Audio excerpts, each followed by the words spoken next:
தெரிஞ்சு தாண்டி அடிச்சேன். தெரிஞ்சு அடிச்சாலும் நான் மன்னிப்பேன். வா. சை பைத்தியம். சும்மா சும்மாலாம் மன்னிச்சிட்டு இருக்க மாட்டேன். ஏங்க அந்த டேபிள்ல இருக்க கழுவாத கிளாஸ் எடுத்து கொடுங்களேன், கழுவிடுறேன்.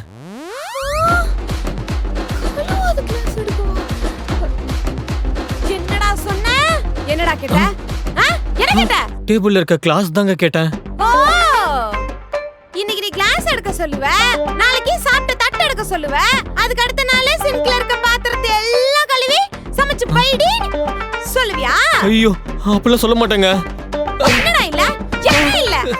நீ இந்த மாதிரி என்ன வேலை வாங்குறதுக்கு தான் உன்னை தாலி கட்டி கூட்டி வந்து வீட்ல வச்சிருக்கனா? பையனா யாரா?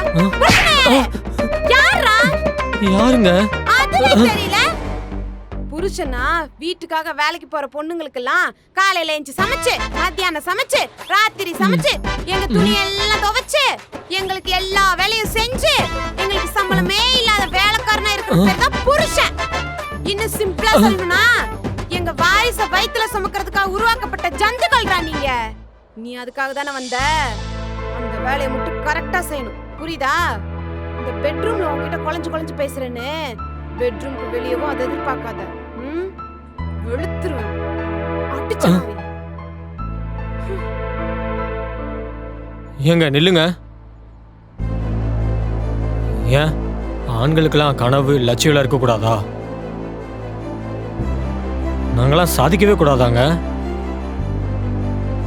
இந்த உலகம் பெண்களுக்கானது மட்டும்தானா? எங்களை மாதிரி ஆண்களுக்கு இல்லையா? ஆண்கள்னாலே பெண்களுக்கு சமைச்சு போட்டு உங்க வாரிசை வயிற்றுல சுமக்கிறது தான் வாழ்க்கையாவே வாழணுமாங்க?